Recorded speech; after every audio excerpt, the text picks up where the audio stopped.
Yo, guys, welcome back to our first analysis, actually, of the LCS because this is day one and the very first match.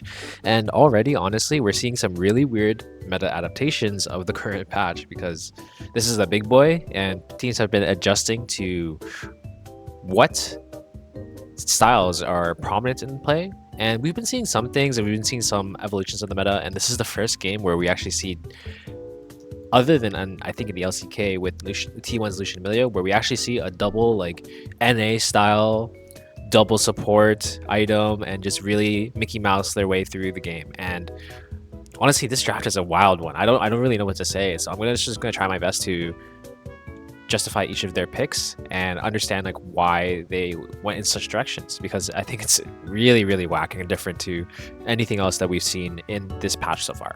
So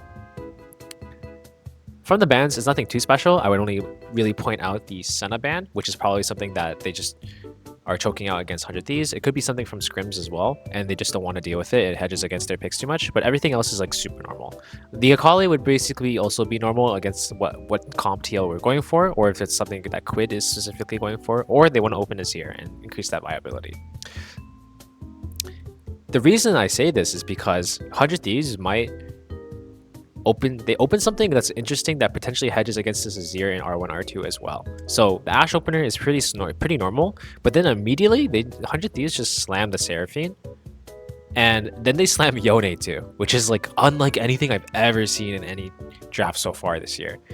And I was sitting trying to think about this a little bit, but the only reason I would say that is that it could possibly, just possibly, be a stylistic thing from 100 Thieves at this time, and then they have no other option as like a hedge to aggressive picks into his year on potentially on 2-3 because Akali is banned. Maybe they could go Sylas, but maybe they can't play Sylas at this moment for some reason. I really don't know. Like it's hard to say why they would go for something like this, and because it also revealed it's a random mid lane blind, and they're also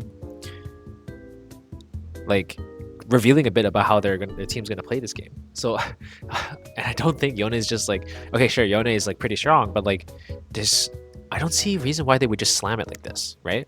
So, with the way it continues to play out is that TL probably went with their intended bottom lane of choice, which is double ranged, which actually is like somewhat of a self counter because the Yone is going to have more value against these two squishy backliners, and then they do the top Udyr blind, which is pretty good in this case because it's been coming up a lot. The response is actually where we see the double support come in the Karma. So now we have some of the wackiest bottom lane dynamic that I've seen in a very long time. And in a weird way, it actually works well for 100 Thieves because of this stupid double support meta comp. The reason for this is because this double AD carry is going to deal so much pressure and actually cuck CS from 100 Thieves. But since the 100 Thieves are actually going double support item, it doesn't really matter that much, ironically, because they don't need the CS. They have gold pretend that they're naturally going to grind and farm, and then they have gold generation from the Spell Thieves / World Atlas passives as well. So basically, they're totally fine. And this is a lane that could probably be weak-sided as well. Here's the thing, because when you have a lane like Seraphine Karma, you're just going to nuke the entire wave every single wave, and TL is not going to have that much a chance to kind of take over this lane. It kind of just dilutes it. With that in mind, you can see by the bans here, TL are scared. They want to play a little bit more defensive and remove off aggressive options here.